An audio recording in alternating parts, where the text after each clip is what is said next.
Hello students, जैसा कि मैंने पिछले वीडियो में पढ़ाया था कि दो चर वाले रैखिक समीकरण के युग्म जो x और y जो थे वो हर में उपस्थित थे, यानी x का व्युत्क्रम उपस्थित था, y का व्युत्क्रम उपस्थित था। तो उस प्रकार के सवाल को हम लोग किस प्रकार उसका सॉल्यूशन निकालना सीखे थे। तो आज हम लोग पढ़ेंगे, इस वीडियो में देखेंगे कि हम लोग पिछला क्वेश्चन में देखे थे कि सिर्फ हर में x था या तो y था, लेकिन इस चीज को नहीं देखे थे कि हर में दोनों चर उपस्थित होंगे एक साथ, या तो वो एडिशन में हो या तो वो सब्ट्रैक्शन में हो। तो आइए इस प्रकार के भी सवाल करेंगे यहाँ पर। जैसे यहाँ दिया हुआ क्वेश्चन कि 1 divided by 3x plus Y, हम लोग पिछला क्वेश्चन में देखे थे चर जो थे वो हर में तो उपस्थित थे बट सिंगल सिंगल था, लेकिन यहाँ पर दोनों एक साथ है।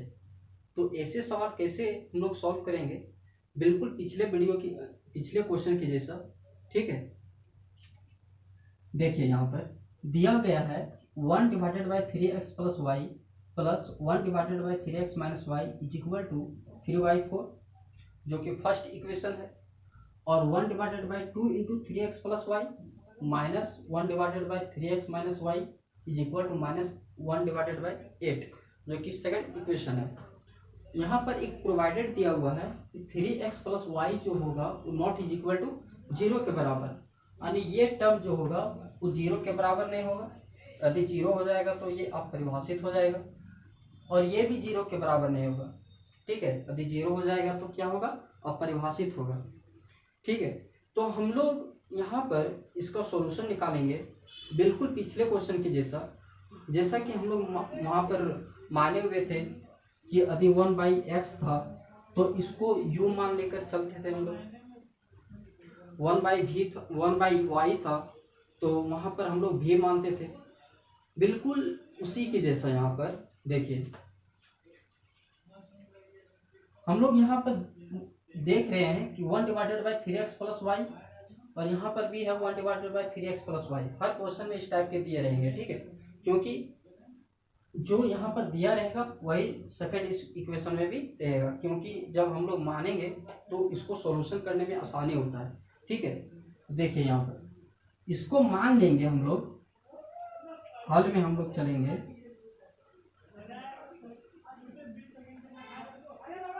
मान लिया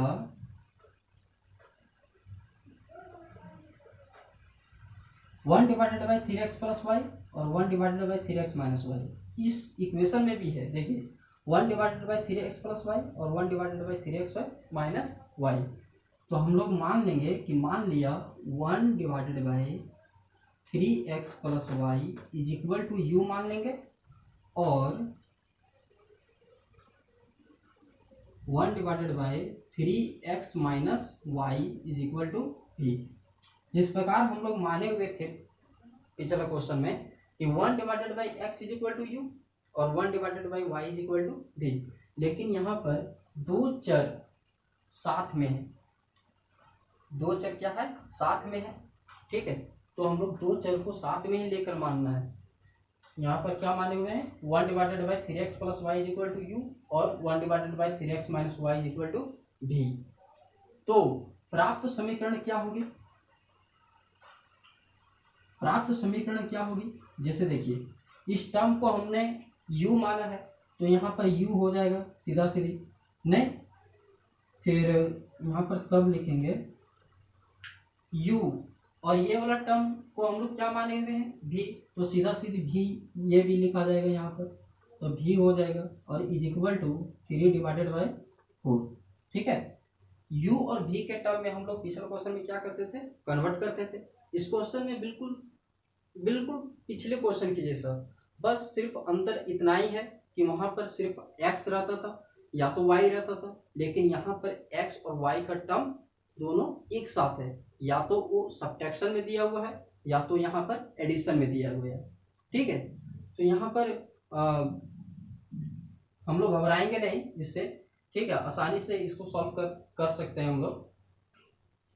तो यहाँ पर क्या हो जाएगा, u plus b is equal to 3 divided by 4। अब इसको फर्स्ट इक्वेशन मान लेते हैं, ठीक है।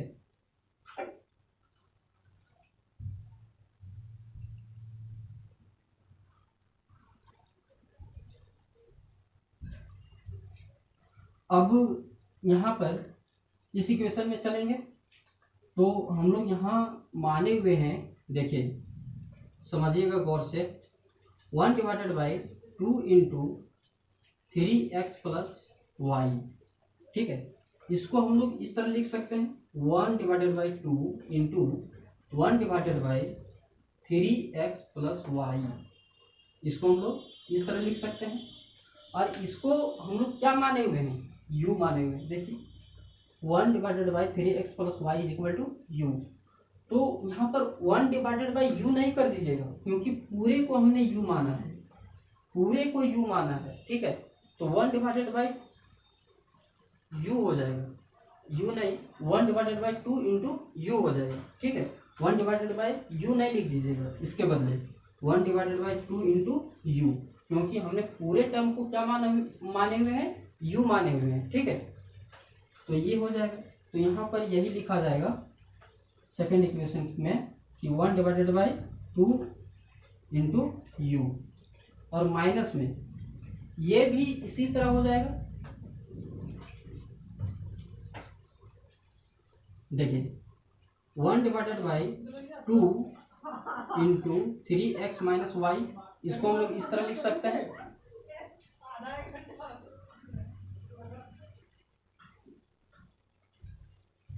तो हम लोग इसको इस तरह लिख सकते हैं 1 divided by 2 into 1 divided by 3x minus y, नहीं 1 divided by 2 into 1 divided by 3x minus y लिख सकते हैं। और इस टर्म को हमने क्या माना है, पूरे को b माना है, ठीक।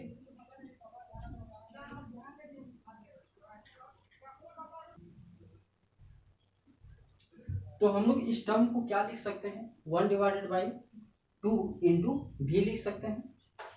तो हमने इसी चीज को यहाँ पर लिख रहा हूं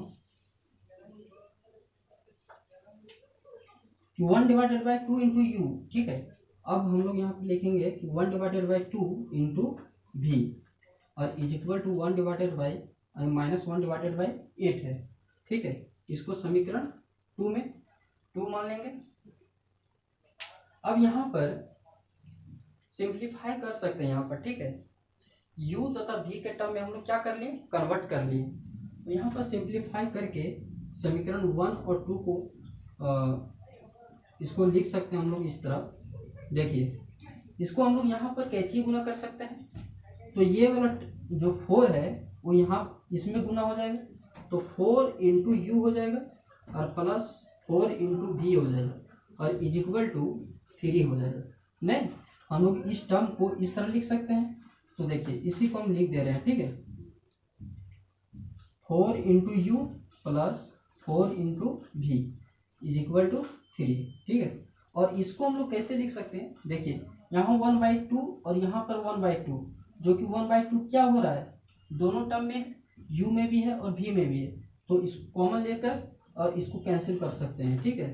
तो देखिए 1/2 कॉमन लीजिए, तो यहाँ पर बचेगा u और माइनस यहाँ पर बचेगा v और is equal to -1 divided by 8, तो 2 चौक 8 हो जाएगा। फिर ये जो 4 है ये दोनों टर्म में क्या हो जाएगा, मल्टीप्लाई हो जाएगा। तो हम लोग यहाँ पर लिख सकते हैं कि 4 into you 4u minus 4 into भी, तो 4v हो जाएगा और -1 बचेगा यहाँ पर। ये 4 यहाँ पर मल्टीप्लाई हो जा रहा है, देखिए, ठीक है। तो हम लोग इसको इस तरह लिख सकते हैं, ठीक है। देखिए तो हमने यहाँ पर लिखेंगे 4u minus 4v is equal to -1, ठीक। अब इसको समीकरण 1 से और 2 से हम लोग क्या करेंगे, u तथा v का मान ज्ञात कर लेंगे।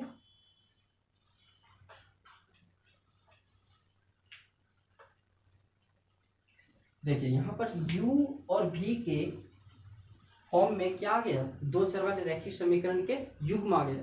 जो u यहाँ पर जो चर हैं वो u तथा v है। अब यहाँ से हम लोग u और v का मान निकालेंगे, ठीक है, बाय एलिमिनेशन मेथड से, या तो विलुप्तीकरण विधि बोल सकते हैं। और u तथा v का मान निकाल कर समीकरण ये में पुट कर दीजिएगा, तो यहाँ से दो इक्वेशन फिर से प्राप्त हो जाएगी, ठीक है। तो यहाँ पर हम लोग आगे चलेंगे और देखेंगे कि कैसे दो इक्वेशन फिर से आती है। तो देखिए, कोई भी एक टर्म को विलुप्त कीजिए, या तो u का टर्म विलुप्त कीजिए या तो v का टर्म विलुप्त कीजिए, ठीक है, आपकी मर्जी है। तो यहाँ पर यदि जिस टर्म को आप विलुप्त करना चाह रहे हैं उसका कोफिशिएंट क्या होनी चाहिए, सेम होनी चाहिए, ठीक है। तो यहाँ पर देखिए दोनों टर्म जो है u तथा v में उसका कोफिशिएंट सेम है। यदि हम जोड़ने पर करते हैं, देखिए इसका और इसका कोफिशिएंट सेम है, लेकिन साइन जो है वो अपोजिट है। तो हम इसको क्या करेंगे, दोनों इक्वेशनों को जोड़ने पर यदि v के टर्म को यदि आप विलुप्त करना चाहते हैं तो इसका कोफिशिएंट 4 है और इसका कोफिशिएंट 4 है, जो कि सेम है। और दोनों इक्वेशनों को घटाने पर, क्योंकि इसका जो कोफिशिएंट का साइन है वो सेम भी है, प्लस प्लस है, तो हम लोग यहाँ पर लिख दे रहे हैं कि जोड़ने पर, ठीक है। क्या करने पर, जोड़ने पर। देखिए अब समीकरण 1 तथा 2 को जोड़ने पर हम लोग गुना करने पर क्यों नहीं लिखे, क्योंकि कोफिशिएंट सेम है, ठीक है। जिस टर्म को हमने विलुप्त कर रहे हैं उसका कोफिशिएंट जो क्या है, सेम है, इसलिए यहाँ पर गुना करने पर नहीं लिखेंगे, ठीक है। सीधा सीधे हम लोग जोड़ने पर, क्यों, क्योंकि जिस टर्म को हम लोग विलुप्त कर रहे हैं उसका कोफिशिएंट क्या है, कोफिशिएंट का साइन अपोजिट है, इसलिए जोड़ने पर। तो हम लोग यहाँ पर जोड़ेंगे तो 4u plus 4v is equal to 3 और 4u minus 4v is equal to -1 जोड़ दीजिए। जोड़ेंगे तो इस टर्म क्या हो जाएगा, ये टर्म वाला कैंसिल हो जाएगा और ये 8u हो जाएगा, और यहाँ पर क्या हो जाएगा, 3 में एक घटा देंगे तो यहाँ पर 2 हो जाएगा, और 2 दूनी 2 यानी 2 चौक 8। तो यहाँ से u का मान जो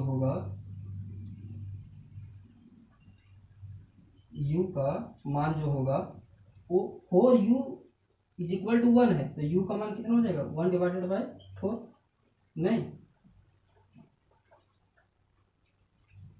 1 डिवाइडेड बाय 4, ठीक। अब u का मान समीकरण फर्स्ट या सेकंड में कहीं भी पुट कर दीजिए। अब u का मान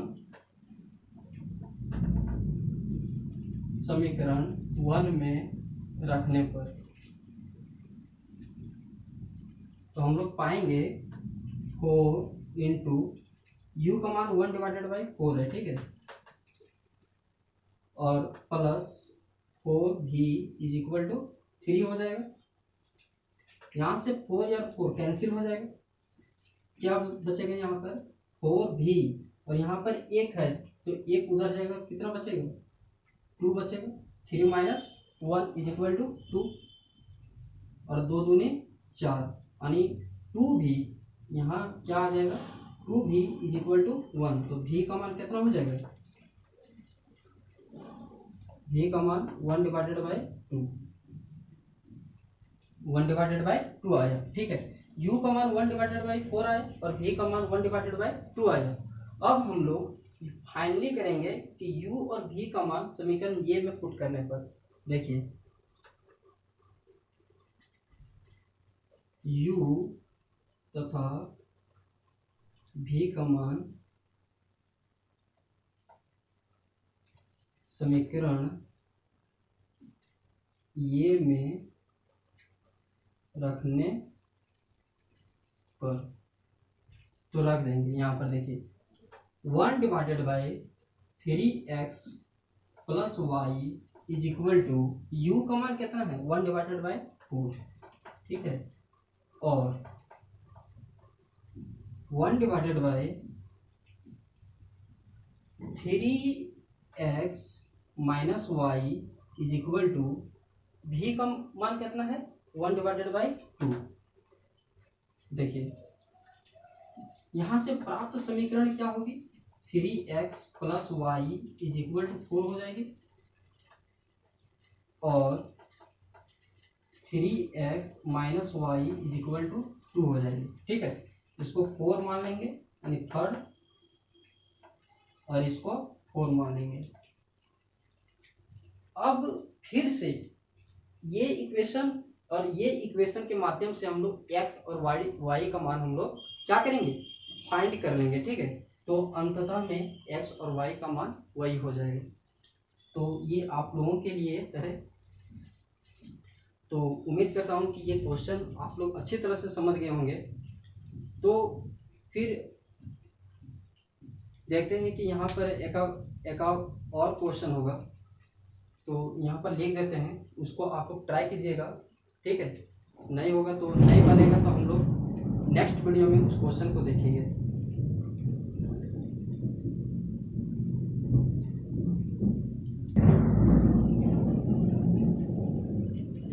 यहाँ पर कुछ क्वेश्चन आप लोगों के लिए दिया गया है, ये क्वेश्चन आप लोग कर लीजिएगा, ठीक है। पूरा जितना भी हमने पढ़ाया है पिछले वीडियो में बस उसी से रिलेटेड क्वेश्चन है, ठीक। यहाँ पर हम कुछ क्वेश्चन में हिंट्स दे रहे हैं। जैसा कि हमने कहा था कि या तो एडिशन में होना चाहिए या तो सब्ट्रैक्शन में होना चाहिए, y या x जो होंगे वो हर में होंगे, या तो एडिशन में होंगे या तो सब्ट्रैक्शन में होंगे या तो मल्टीप्लिकेशन में हो सकते हैं। तो यहाँ पे घबराने की कोई बात नहीं है, दोनों इक्वेशन में जो कॉमन मिलेगी, ठीक है। यहाँ पर देखिए 1/x इंटू वाई है, और ये वाला एक इक्वेशन है और ये वाला एक इक्वेशन है। तो इसमें 1/x इंटू वाई, और यहाँ पर 1/x into Y 7x minus 2y को छोड़कर और 8x प्लस 7y को छोड़कर, ठीक है। ये पूरा सिंपल सा क्वेश्चन है, सिंपल सा क्वेश्चन है। कैसे देखिए, इसको कैंची गुना कर दीजिएगा और इसको भी कैंची गुना कर दीजिएगा। नहीं तो यहाँ पर xy 5xy हो जाएगा और 15xy हो जाएगा, जो कि आसानी से यहाँ पर इसका सोल्यूशन निकाला जा सकता है, ठीक है। अब रही बात कि हम लोग इस प्रकार के सवाल को भी देख चुके थे कि एक अधिचर हर में हो तो सिर्फ उसको या तो 1/x हो तो उसको u मानते थे, या तो 1/y था तो उसको भी मानते थे। लेकिन जब एक चर नहीं हुआ करता था तो उसको नहीं मानते थे, जो चर रहेगा उसको मानकर चलेंगे, ठीक है। तो यहाँ पर 1/y है यानी 6/y इंटू में है 6, ठीक है। तो हम जो मानेंगे वो 1/y इज इक्वल टू भी मानेंगे और x को नहीं मानेंगे, क्योंकि यहाँ पर क्या है x जो है वो चर में यानी हर में नहीं है, ठीक है। तो इसको भी बना लीजिएगा, ये भी पूरा सिंपल है, ये भी सिंपल है, ये भी पूरा सिंपल है। देखिए यहाँ पर जरा सा दिमाग लगाने की बात है कि हर में वैसा वैल्यू नहीं होगा जिसको रखने पर 0 हो जाए। 0 कहाँ पर होना चाहिए, यानी हर में 0 हो जाए वैसा वैल्यू को नहीं पुट कीजिएगा, वैसा वैल्यू आने की संभावना ही नहीं रहेगी, वहाँ पर प्रोवाइडेड दिया रहेगा, ठीक है। देखिए यहाँ पे 1/x है तो x का 0 कभी भी नहीं आएगा, x का वैल्यू जो होगा 0 के बराबर कभी भी नहीं आएगा, ठीक है। क्योंकि 1/x जो होगा वो 1/y क्या हो जाएगा 0, जो कि अपरिभाषित हो जाएगा, तो x और y का मान नहीं निकल पाएगा। इसलिए यहाँ पर प्रोवाइडेड दिया है कि x जो होगा वो 0 के बराबर नहीं होगा, y जो होगा वो 0 के बराबर नहीं होगा। इसी तरह देखिए इस क्वेश्चन में देखिएगा कि यहाँ पर x माइनस 1 है और y प्लस 1 है, तो यहाँ पर 0 के बराबर नहीं लेंगे, ऐसा मान x का वैसा मान रखेंगे यहाँ पर जो कि 0 नहीं होना चाहिए, ठीक है। तो यहाँ पर x माइनस 1 अधिक वहाँ यहाँ पर 1 रखेंगे तो यहाँ से पर क्या हो जा रहा है 0, इसलिए x जो होगा वो 1 के बराबर नहीं होनी चाहिए। ठीक है, यहाँ पर y प्लस 1 है जो कि -1 यदि रख दें y इज इक्वल टू, तो वहां पर क्या हो जा रहा है 0 हो जा रहा है, तो इसलिए y इज इक्वल टू -1 नहीं होगा। ये x और y का मान कभी भी x का मान 1 नहीं आना चाहिए और y का मान -1 कभी नहीं आएगा। ठीक है, तो ऐसे सवालों को आप कर लीजिएगा। ठीक है, अब हम लोग चलेंगे नेक्स्ट वीडियो में जो कि प्रतिस्थापन विधि से देखेंगे कि दो चर वाले रैखिक समीकरण के युग्म को, जो कि सेकंड टाइप है। ठीक है, दो चर वाले रैखिक समीकरण के उसके चर का मान निकालने के लिए सेकंड टाइप को देखेंगे हम लोग।